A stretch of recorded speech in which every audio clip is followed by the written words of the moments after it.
Hi, everyone, and welcome. We're very excited to bring you another episode of Face to Face, an educational webinar series for nonprofit, church, and volunteer management leaders. Today, we're joined by Magda Scanlan, the Manager of Volunteer Services at Advocate Aurora Health, and our interviewer and host, Liv Carter, the Director of Marketing here at Verified First. Together, we'll discuss volunteer involvement strategy, aligning service with career development. But before we begin, let's discuss some housekeeping items. To view past face-to-face episodes or register for upcoming events, please check out our face-to-face webinar page on our website at verifiedfirst.com. Additionally, at the end of this webinar, we'd love for you to stick around and fill out our post-webinar survey. There, you can provide feedback to our team and request future face-to-face webinar topics. During this webinar, we encourage you to utilize the chat function to ask our speakers any questions you'd like them to discuss. To prepare, let's practice now. In the chat feature, let us know where you're tuning in from and if this is your first time attending a webinar with Verified First.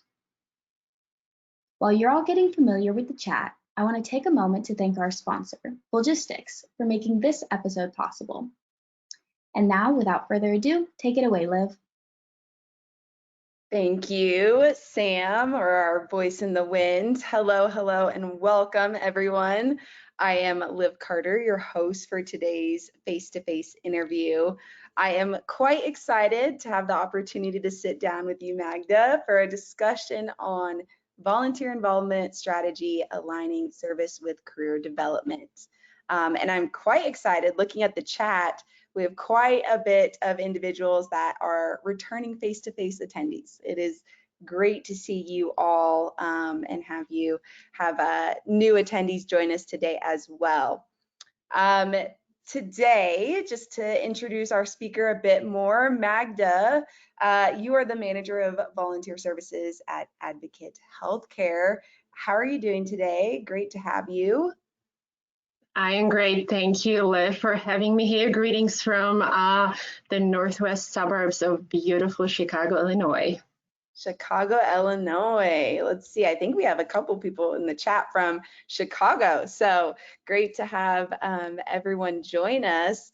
Magda, before we get going and kind of talking about aligning service with career development and what that looks like, and your process that you've done with your organization, I'd love for you to just share a bit about what you do, what you're passionate about.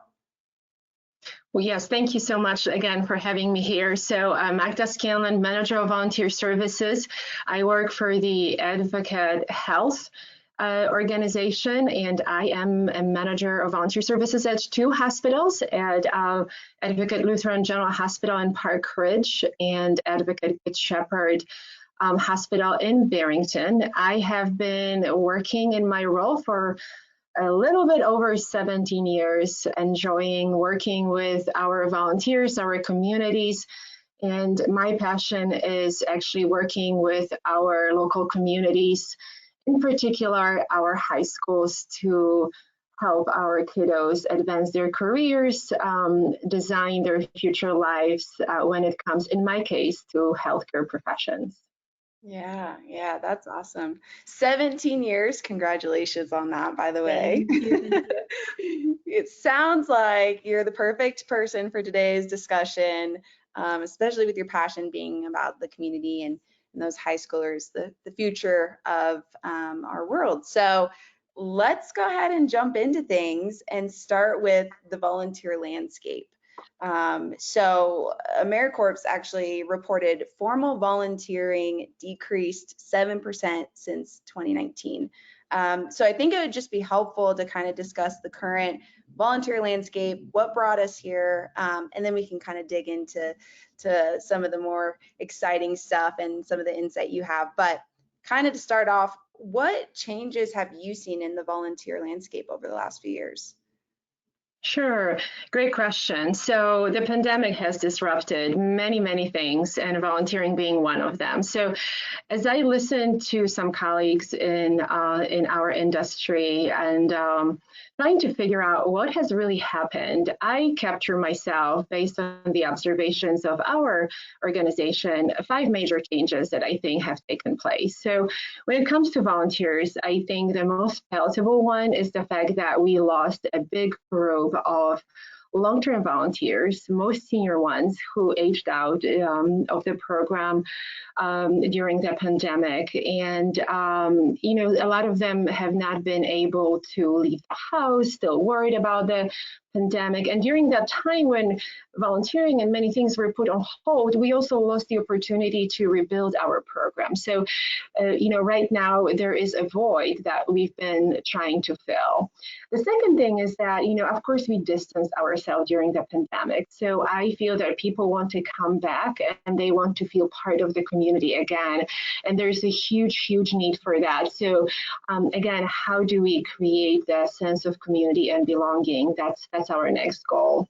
And the third one, I think, is specifically about our high school students. So these kiddos, they lost a lot of opportunities to learn and explore, right? You're not going to get back their freshman year, their senior year, their whatever experience that they might have had. So it feels like they want to do it all. And then at the same time, the schools are in the process of reinventing themselves when it comes to providing opportunities for students to prepare them for their future lives. So again, how do we help the students and the schools achieve that?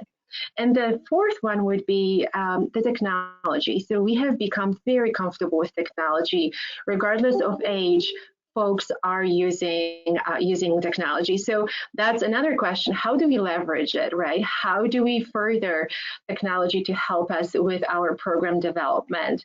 And the last one was, I think it's really big, is the Great Resignation. It has tremendously impacted many organizations, and not-for-profit sector is, of course, one of them. So we are recovering from it, but we are still feeling it. So examples would be in our organization. There has been a turnover. Our partners that help us with the volunteer program, they left the organizations, new came in place. And then at the same time, we are being asked to do more with less. So that's another, I think, major change that we noticed. So I think that's how I would summarize what we are seeing right now. Yeah, there's a lot there. I mean, in five points alone, there's a lot. And audience, if you have questions on any of those, feel free to put them in the chat. But one that really stood out to me that we've talked about before is the high schoolers, and just their experience, that generation of, losing a couple years, trying to play, catch up and progress in their careers as well, and the expectations that society has kind of on them. So, and then you also mentioned rebuilding, and it was like, okay, rebuilding all while still trying to maintain, and retain volunteers in your current program, which is a lot when you're doing more with less as well. Yeah, Absolutely. Yeah. So with that, Magda, before we kind of dive into like volunteer engagement and aligning with your community, taking those changes, what are you seeing as some of the common like pain points for, volunteer programs, volunteer managers, nonprofits, all of that? What are some of those pain points? Sure. So I would summarize them along the changes that we've seen. So the questions would be, how do we rebuild our volunteer base? How do we restore the sense of community? How do we help our students fit volunteering, fit career exploration, and make that a part of their lives when they're being so busy trying to do everything at the same time? And then how do we continue incorporating technology into our programming? And then how do we do all that while continuing to support the needs and the goals of our organization, right? Because that's why volunteering exists, is to help us further the mission and the goals of the different organizations that we represent here. Right. So kind of taking those challenges and asking 5 how questions, and they kind of match with the changes that we're seeing. I love the how do we rebuild our volunteer base and provide that belonging that you mentioned as a change. I think organizations, nonprofit, for-profit, they're all kind of, you know, how do we make people feel valued and that they belong in this community and organization. Love those hows. Absolutely. It looks like we have a question here real quick. Judy, with your high school program, do you have what do you have designed specifically for career exploration? And if so, what does that format look like? Judy is jumping ahead here. That is a great question. Magda, I think we're going to touch on that in just a little bit, right? Exactly. So I don't want to be revealing the secrets, but Judy, it's a perfect question, and that's the, you know, the main point of our discussion here, and then our learning opportunity. So I'll let Liv continue the questions here so that we can get into those very important points. Yeah, let's do it. While we're discussing the pain points, before we kind of move on to volunteer engagement, if this is your first time at Face to Face, we do like to ask this poll question, and I'm curious, you know, Magda, you brought up 5 of the changes that you've seen, and then kind of those 5 questions that we should ask with those pain points. Audience, let us know what pain points are you seeing, or what are some areas that you're looking to improve this year. I can tell you, well, just actually we'll wait till everyone gives an answer there. But Magda, do you have any thoughts looking at this list where, you know, our audience might sit? So as I'm thinking, I want to say that it is volunteer recruitment and retention. Okay.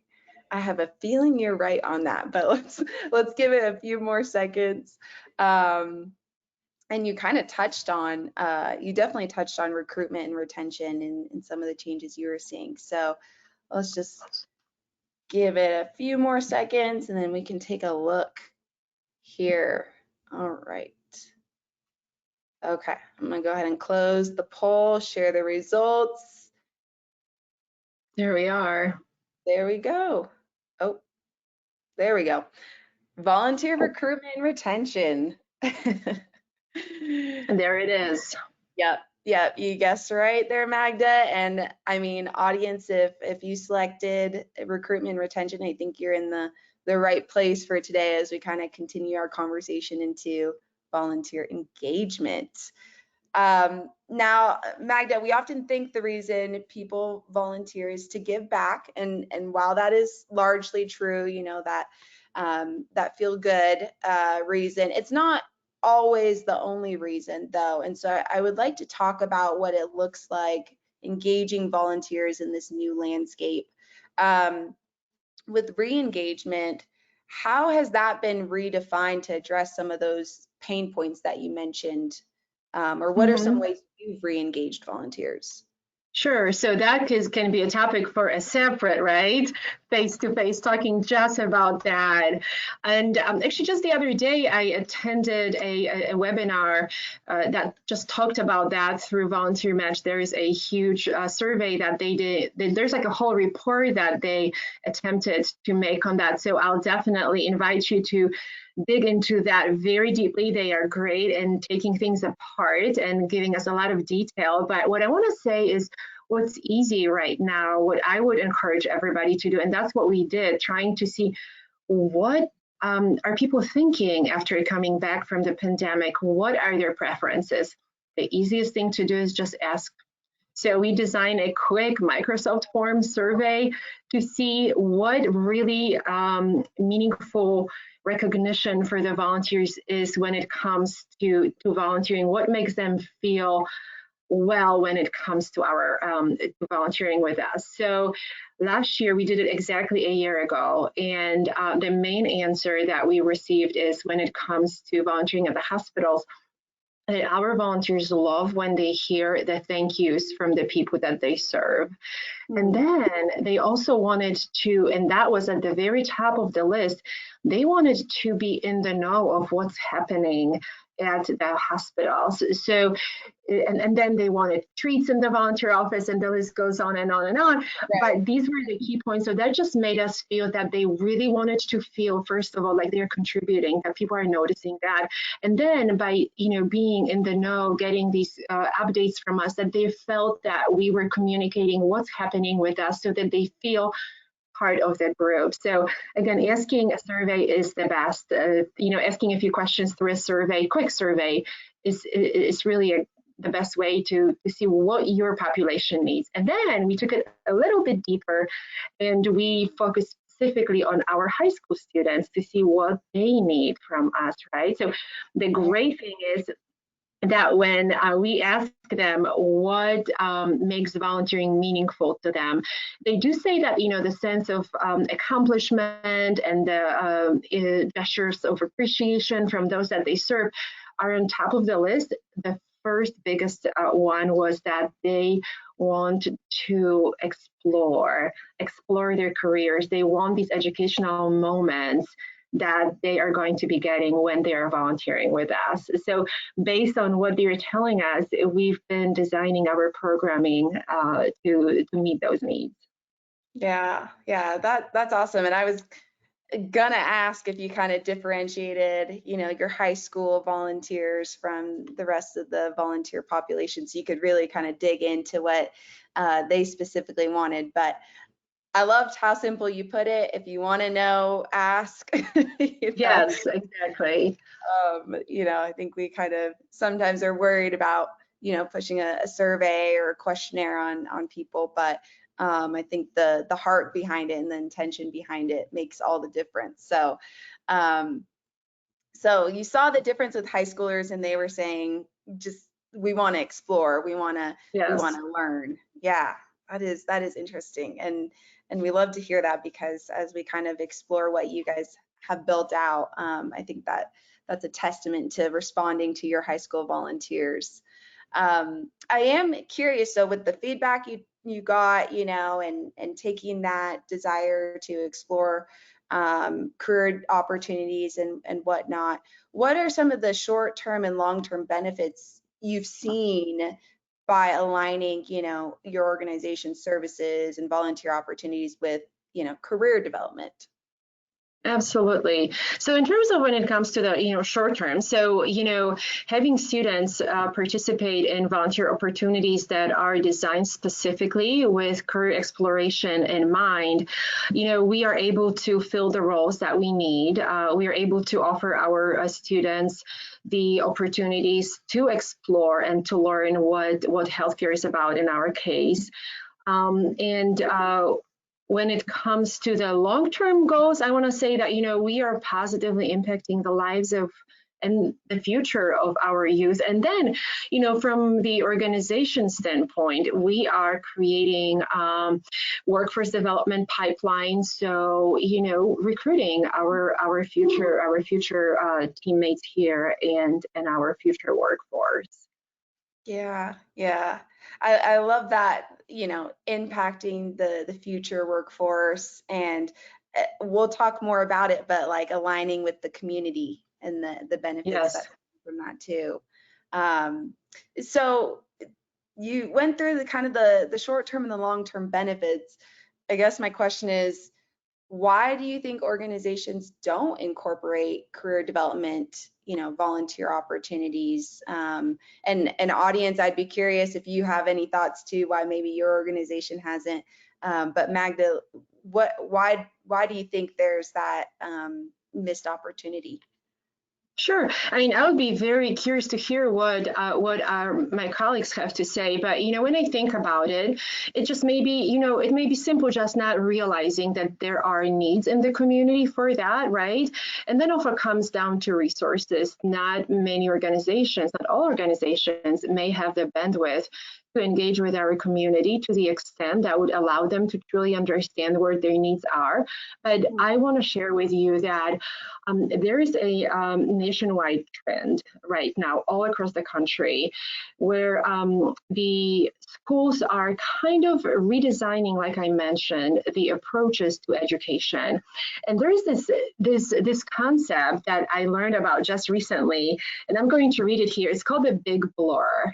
And the big blur is the idea of breaking down barriers between high school, college, and career to create a system that bridges all three.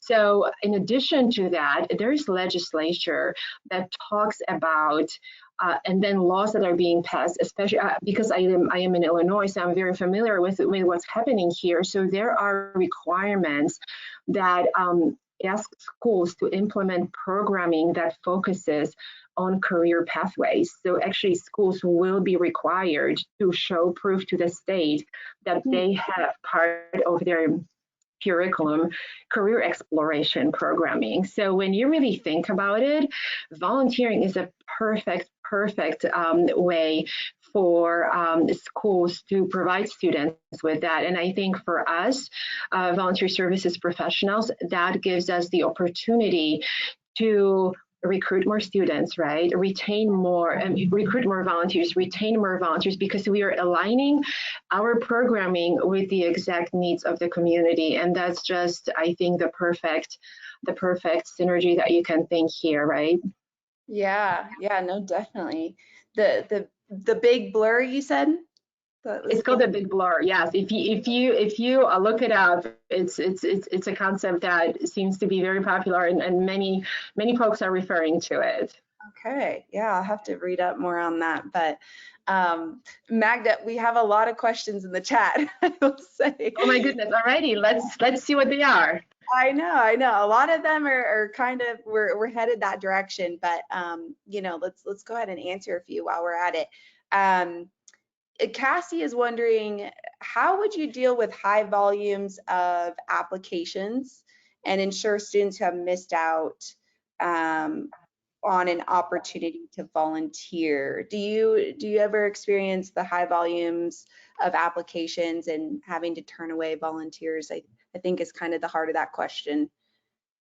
Yes, it is. So it's always a challenge, right? Because what we have to do is, as an organization, I mean, we have certain number of resources that we have at our disposal to accommodate our students, right? We work with different areas to see which departments can bring students, and there's other factoring aspects that come into play. For example, we have students.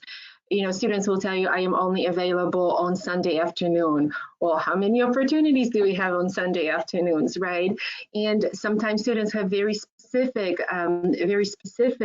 requests when it comes to the experiences that they would like to have. So, I mean, a few things. I mean, we have to be realistic, right? How many students we can bring, because what we don't want to have with our volunteers, we don't want them to feel like there's nothing for them to do, like there is, you know, too many helping hands. You know, our responsibility to the folks that we are bringing on board is to be good stewards of their resources, and their resources is their time, their talent, their passion, right? So when we do that, we have to always keep in mind that aspect. Another thing is we can overload our system because we rely, at least, you know, in my organization, we rely on the partnerships with leaders and representatives of other departments to oversee the volunteers there, to train them. So we also have to be respectful of their resources and how much time they can contribute to supporting our program.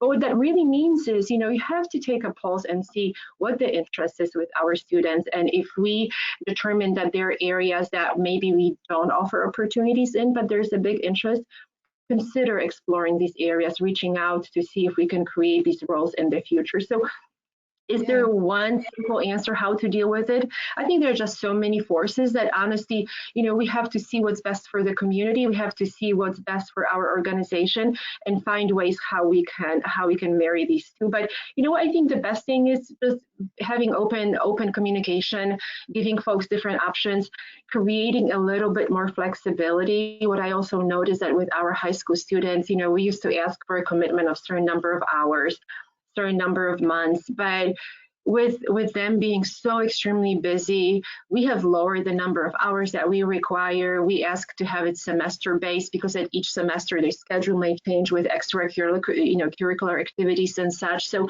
it's all about having a dialogue, listening to what their needs are, and see how we can fit them. But yes, there's always going to be a group of folks that unfortunately we won't be able to accommodate. So let's see what other organizations within our community we can partner with to kind of send them that way. Yeah. I love that you mentioned, community partnerships and those opportunities, because that we are gonna jump into that. You did mention though, and I want to ask this question from Becky, because you mentioned roles, and a high schooler might want a specific experience in a specific position, but maybe there's not something developed there yet for them to kind of volunteer in. Becky was wondering, what kind of roles do you use for your high school students in the hospital setting? They run into some compliance concerns with certain roles, so I think they're just a little curious on what some of those roles might look like. Sure, absolutely. That's a great question. So when it comes to our high school students, we pretty much have everything available to them with the exception of the emergency department. So when I say everything, I can, let me group these into, different buckets. So depending on what the students' interests are, we have our patient service area. So we have volunteers who are on nursing units, who are in physical therapy department, who are in our imaging services, just to give you a few examples. And there are students who may be interested in more of the customer service, the behind the scenes type of opportunities. So, we have the guest service areas, when they can be out in the lobbies where they can be providing that customer service and learning about that. So, and then we have also other, office types of tasks for folks who may be interested in more clerical administrative aspects. And then also we have a whole array of support services.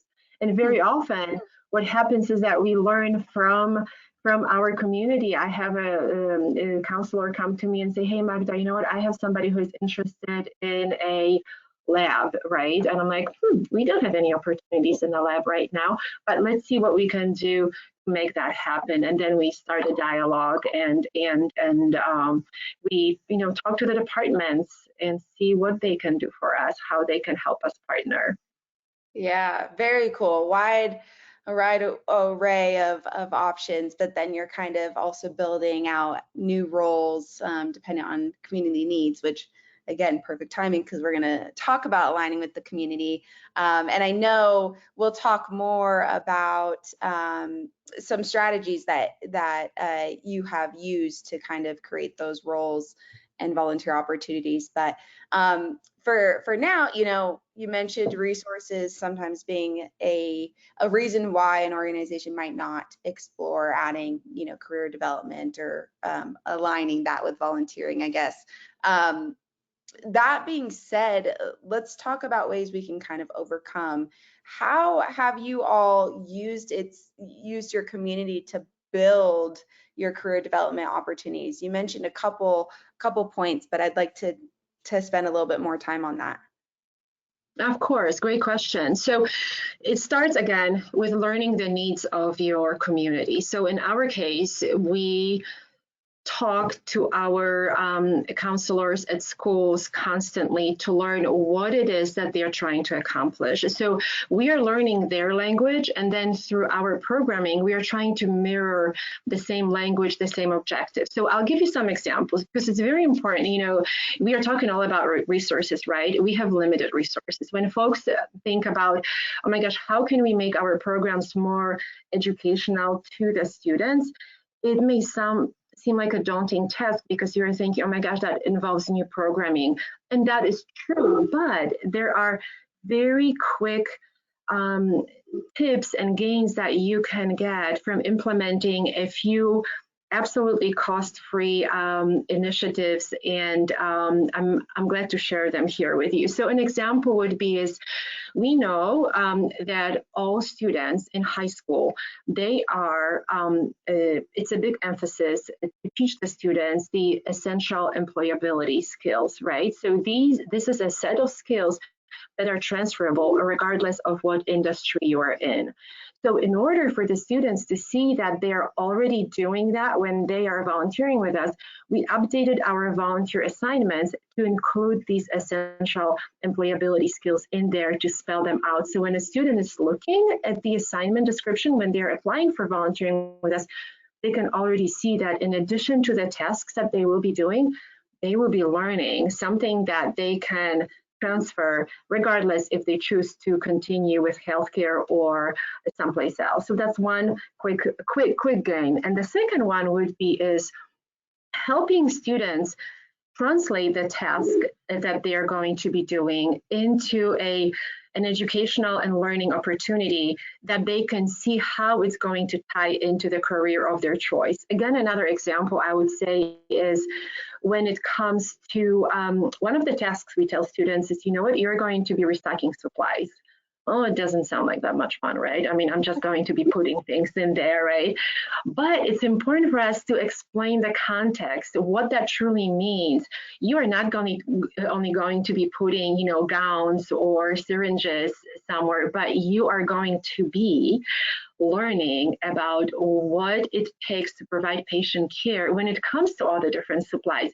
You will be supporting our healthcare team who cannot do their work without, you know, having these handy. So you provide context, and when you translate a simple thing, recycling supplies, into, you know, what it is that truly you're going to be learning through it, it's so easy to see how that simple task becomes so much more robust and how it really ties with a career that they may be exploring or choosing already to do in the future. And then, you know, that really, sure, the only resource, I mean, the resource that it takes is your time, but does not require coming up with anything with new programming. It's just switching the perspective a little bit of how we translate what the volunteers are going to be doing into a real world application. Yeah, yeah. I love that because especially as, you know, you think of in the future or while they're volunteering, right, applying for a position, you know, a paid position, and having to update their resume, right, and kind of aligning the things that they've done as a volunteer to what that might look like career-wise, college, med school applications, all of that. It just seems so transferable, you know, and valuable. Yes. And you said it, so take it beyond the task and yes. that context. Yeah, that is great, and that kind of you know, answers. Well, I'll ask the question. Maybe it doesn't answer, but Haley said, how do you balance the safety of clients while also teaching and allowing exploration for volunteers? And it sounds like that was kind of one of the ways that you could still align career opportunities. But did you have any other thoughts on that question from Haley? Sure, that is a great question. So the way that we design our programming is that when we start a new assignment for our volunteers, we work closely with our risk and safety folks to make sure that it is a safe assignment for our volunteers, and then also for the patients that they're going to be serving. So because our programming is a pretty mature programming, we we did it a long time ago. So now it's a matter of making sure that we are educating our volunteers on what it means to be safe when volunteering. So we do have modules that the volunteers have to take before they start volunteering that teaches them about safe volunteering. And then we have tools in place that when a volunteer comes to a specific assignment that we use to guide their orientation. So our example would be, we have,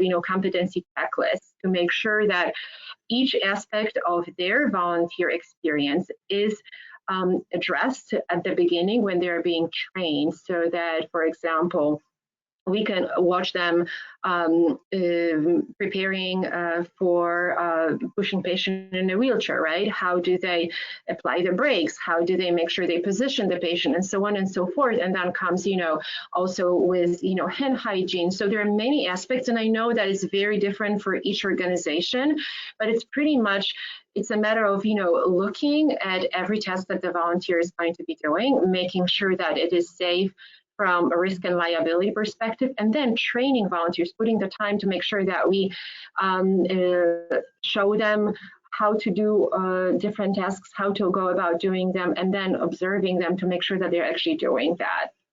Right, absolutely. Yeah, that was a great question, and I love the questions coming in. Magda, what kind of community partnerships or resources did you look into utilizing when you kind of started offering career development volunteer opportunities? Sure. So we started actually our programming back in 2018. So actually what happened, the reason that we even started doing it, because it was kind of interesting. So we kind of had to marry two needs. So on one hand, we had the need for volunteers at the hospital, and then we saw that the students were coming, but they were getting lost, quote unquote, because we would find them just congregating with other students, having fun, doing things that they are not supposed to be doing here, right? And then on the other hand, so we needed them here, but then they're coming and saying, it's like, it doesn't seem that engaging. It doesn't seem to be that much fun being here. So we are like, okay, they're telling us something that we need to really sit down and listen. So we went to our schools, to our partners, and we sat with them and we asked them, okay, so what are the needs? What it is that, the students are needing. And already at that time, we were hearing, it is the need to explore, to have, more of a meaningful assignment where they feel like they are learning. And that's actually how our first program was born. And that will answer, I think, Judy's first question. We have this program that's called SEARCH, and it stands for Students Exploring and Researching Careers in Healthcare.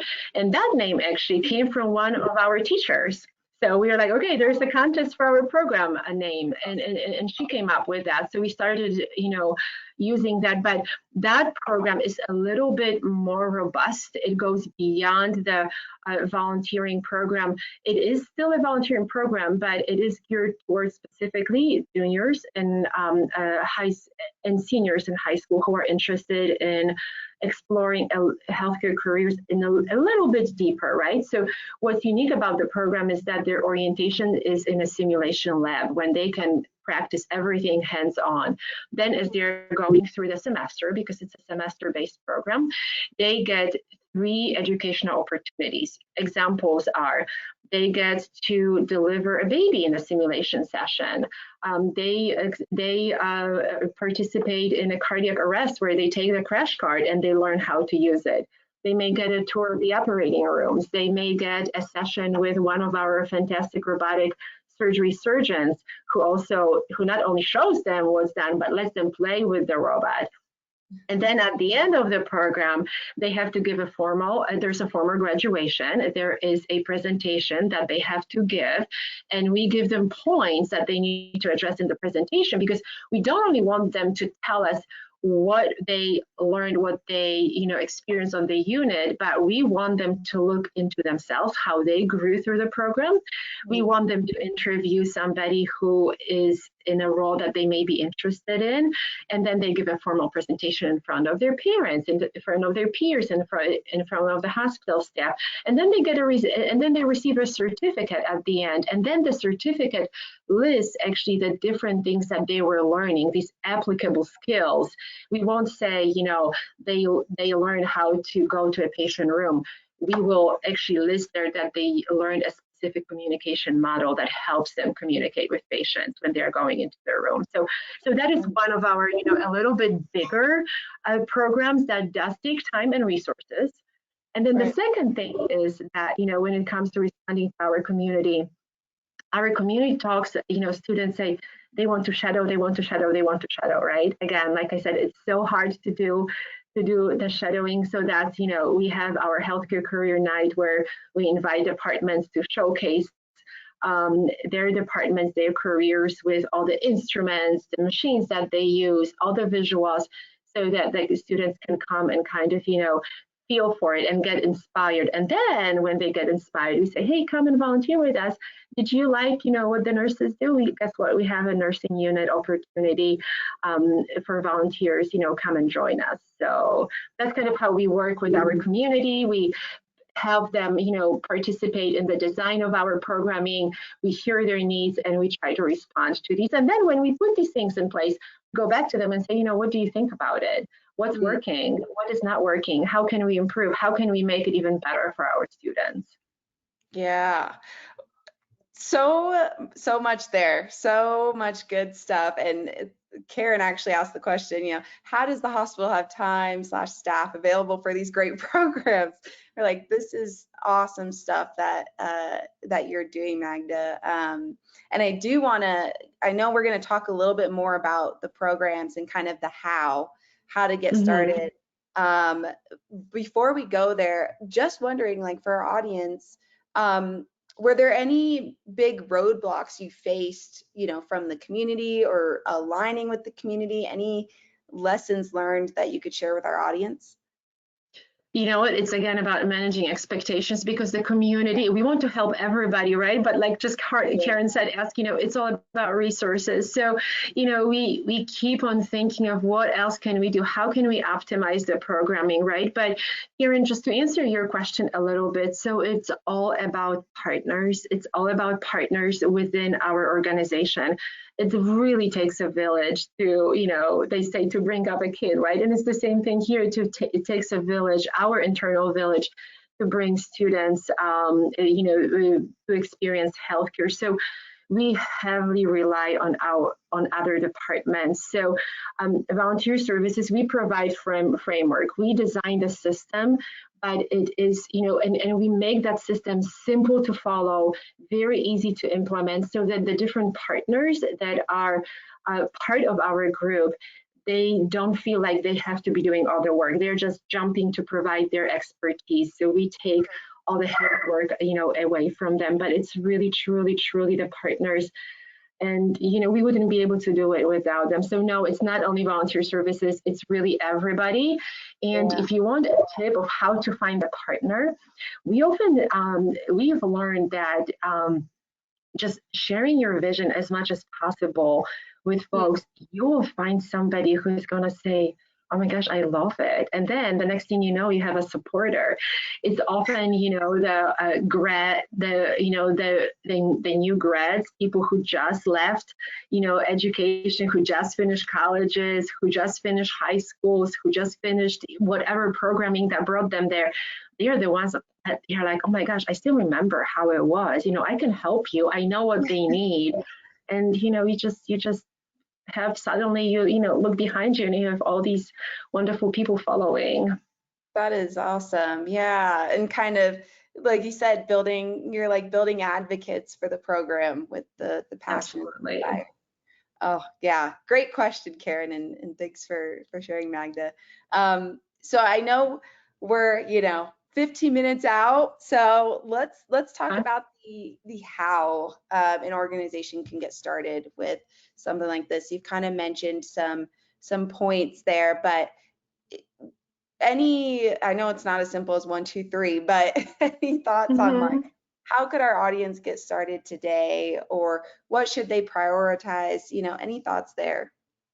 Sure. So because we've been talking a lot about it already, let me just take the opportunity maybe to summarize it for our folks, right? So let's talk about first the easy steps. Like I mentioned, see what you already have. So if you have, if you learn from your community that somebody is looking to explore a specific career within your industry, just see if you already have an assignment in there, right? That would be a quick win. You can bring that student into that particular assignment. That's one thing. Another thing is see if you can add these essential employability skills to your assignment description, so it makes that that first impression that much more powerful for the student. And then the third thing is see how you can translate these seemingly simple tasks into a language that's going to align with the career exploration, career development, and future careers. So these will be the first three really quick ones. And then the bigger ones is just designing programming, that it does take a little bit more time and more resources. But then again, I feel that we have that, social, corporate social responsibility, right? So I feel like it is really our obligation to provide these resources to our community. As a healthcare organization, we are very attuned to the social determinants of public health, and access to education, jobs is one of the aspects of that. So it's very aligned with our mission of the organization. So sometimes people say, what's your sell? How do you convince your organization that you want to have this programming? I can tell it's one of the easiest things for me to do, because the presidents of our companies, they are so attuned to the community. And, part of the health of a community is not just the, taking care of, an illness, but it is really attending to a person as a whole and recognizing all the different aspects at all the different stages and the needs that people have, and then responding to them. So again, summarize it, I would just start small. Don't try not to get overwhelmed, and then talk to your community and see see what they need, and be honest with the resources that you have and see what you can do. But don't think like you have to do it all right away, right? Start small and then build up, build on that. Right, yeah. And I love that you mentioned some of the smaller wins that are, achievable without additional resources besides, a little bit more time. You mentioned buy-in from leadership, and we actually have a couple of questions on that. So BJ asked, how do you get buy-in from professional staff to have time and to mentor the students? And Karen also asked, what's the buy-in for the units? So I'm curious how you go about, getting other professionals on board with, the volunteer opportunities. Sure, and that's a great question. So with the example of our lab, right? So what we did was, the first answer we got from the managers, like, I'm not sure if I can do it. Like, let me talk to my staff. So I see it that when we meaning volunteer services, when we go to meet with the department, I look at it as more of an consultation session, right? So when you go with that mindset, you want to first of all learn about, what are their worries, what are their concerns, and then as being the subject matter experts and having different systems, we can show them and tell them, okay, you know what, this is how we can do it. So we provide different ideas, and the purpose of these consultation sessions is really to inspire the departments and show them what role they play in the community, because they just might not be simply aware of that. But when you can tell them very, very often, you see that spark, because they want to be part of something bigger that takes them outside of their hospital, right? Because, they come to do their work, the daily tasks, but really, we as human beings, we always want to feel like we are part of something bigger. So, we go and we kind of give them that inspiration. We invite them to be part of the learning process. And the biggest thing is we tell them that you don't have to commit to anything long term. Can we use it as a pilot? And can we use it as just on tryout basis? And there's absolutely no penalties if it doesn't work out. It's a learning opportunity. So I would look at it that way. And then you know what? You will get a yes, and sometimes you will get a no, but at least you planted the seed, right? So the seed is in there. So since the seed is in there, all we can do is just keep watering it from time to time. So check in with that department and see if anything has changed. Do some research a little bit outside of your organization and see, hey, do we have any other colleagues in the field that have volunteers in the lab? What are they doing? Can we give our lab some ideas? And, bring that water to your next meeting and say, hey, I heard about this. Do you think that would be feasible? And, it's just, again, it's all about building these relationships and fostering them that will eventually come, I want to believe, come back and with that yes. So I think, this is how we like to go about doing that. Yeah. So the no might just be a not now or not yet. Yeah. Exactly. Yeah. Do you ever share what the program is doing with, with staff and other professionals? Do you kind of share those, success stories? We do. We are very proud of our program. So whenever there's an opportunity, when we have our new cohort of our search students, I make sure I have their pictures, their names, and the areas where they're going to be, and I share them with our leadership team. It's a great thing to celebrate. Absolutely. When we have our healthcare career night, I make sure that I tell everybody how many participants we had. We do fun things around it to engage other departments. So absolutely. I actually have now departments asking me, when is the next healthcare career night? We want to do it. Oh, that's so awesome. So absolutely, you have to create that buzz. You have to show people what it means, what their work means, how it contributes. That's why, again, with the search program, I make sure that I invite key folks in our hospitals to participate in the graduation session so they can hear firsthand of the impact that they're making. That's awesome. Very neat. Very neat. I'm curious. So, there were a couple questions on getting, other buy-in. Were there any other hurdles or challenges or learning opportunities that you experienced when launching your program?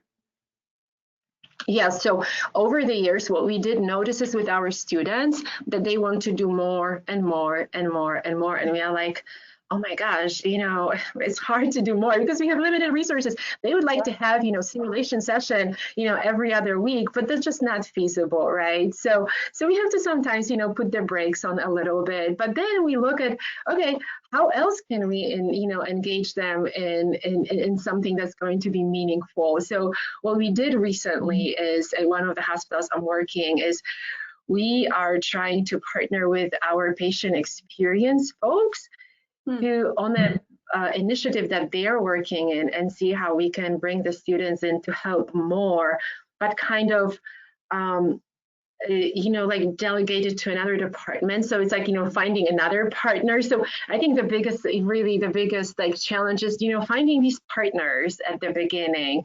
And then, some units, they do get busy. Like, so what happened, like I mentioned with, the turnover at the hospitals, our champions might have left the organization. So then, the program in that particular area, takes a pause, slows down a little bit. So, of course, there's always something happening. So, we have to see, okay, what? So that means that maybe, that department is not really ready to have a volunteer. And, we can't be, in all honesty, pushing it on them. We have to see, what's happening with you guys. Can you do it? Perfect.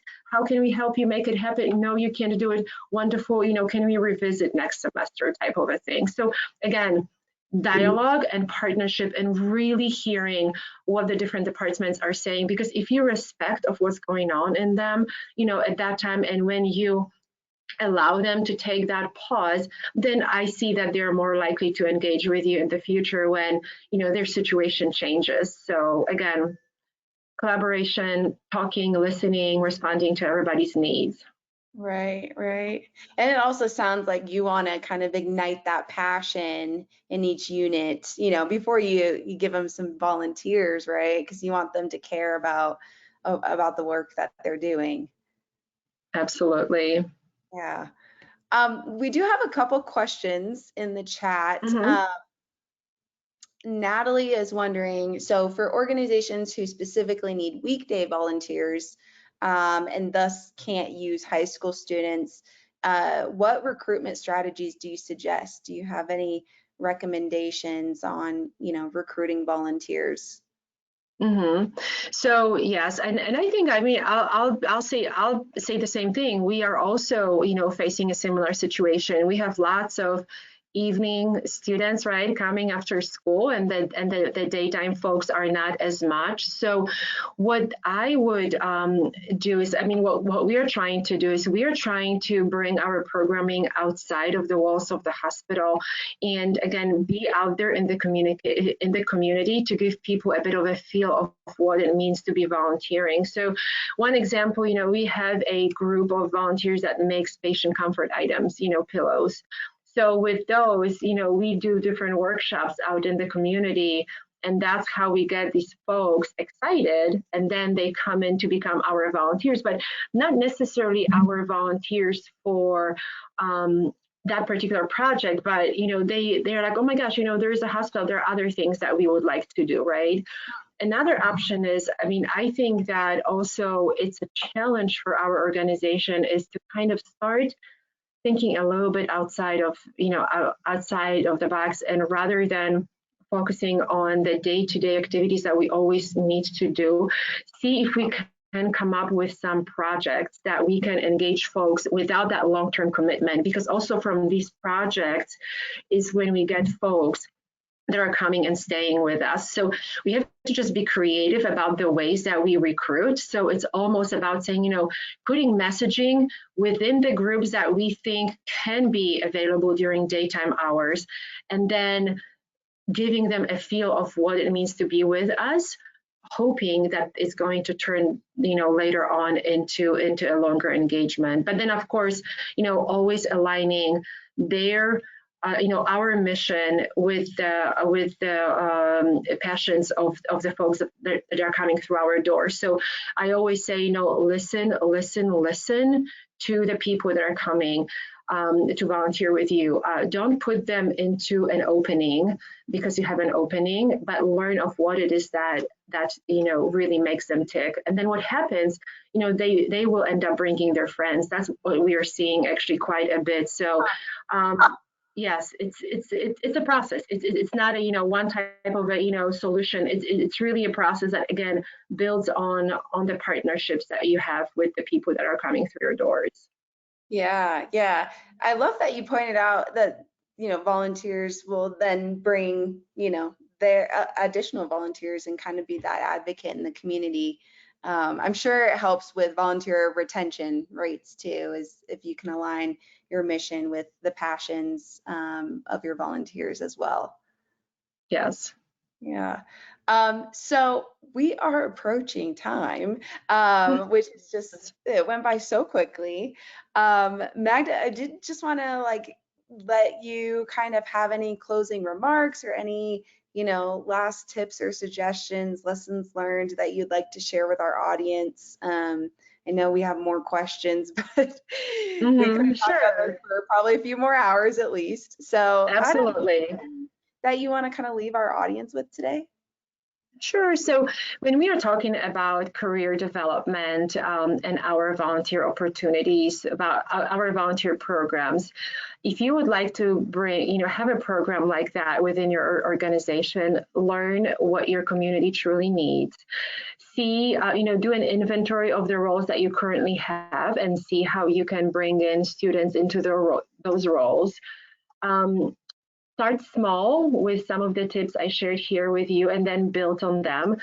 And celebrate your wins, celebrate with the departments that are helping you, and just, have a good time. Look at everything really as a learning opportunity for everybody. And I want to say enjoy the process. Enjoy the process. And the next thing you know, you will start having, very clearly identifiable programming, not even realizing that you've built such a great thing. Just enjoy the process. Oh, I love that. I love the kind of 4 or 5 things. Learn the needs of your community, do an inventory of roles, start small, keep building, and celebrate the wins. That's a great place to start. And I know we have so many more questions and comments. This is interesting. Raven mentioned, Karen mentioned, adult volunteers can be hard to come by. Once in a blue moon, they host a breakfast for their volunteers and ask them to bring a friend. So that's a great little nugget. And I love that. Well, Magda, we are at time, but I just want to say thank you so much for joining us today for this episode of Face to Face, and for providing us so much insight. Audience, Magda has let us, put her contact information on the slide so you can get in touch with her. We also have a QR code for our nonprofit and Facebook group if you would like to join that community and share more thoughts or ideas or suggestions in that conversation. Magda's a part of it, actually, so it would be great to have you all join us there. We are going to have a survey that's going to pop up, so you can kind of provide some feedback, send Magda a thank you, and then also just give us some ideas for topics that you would like to see in future face-to-face webinars. These are quarterly, so we love to hear what you all would like to speak on and learn more about. But Magda, thank you again so much for today. I also want to thank our sponsor of today's face-to-face episode, Logistics, for sponsoring today's episode. And I hope everyone has a great rest of their day and week. Thanks again, Wonderful. Magda. Thanks again. Thank you so much. My pleasure.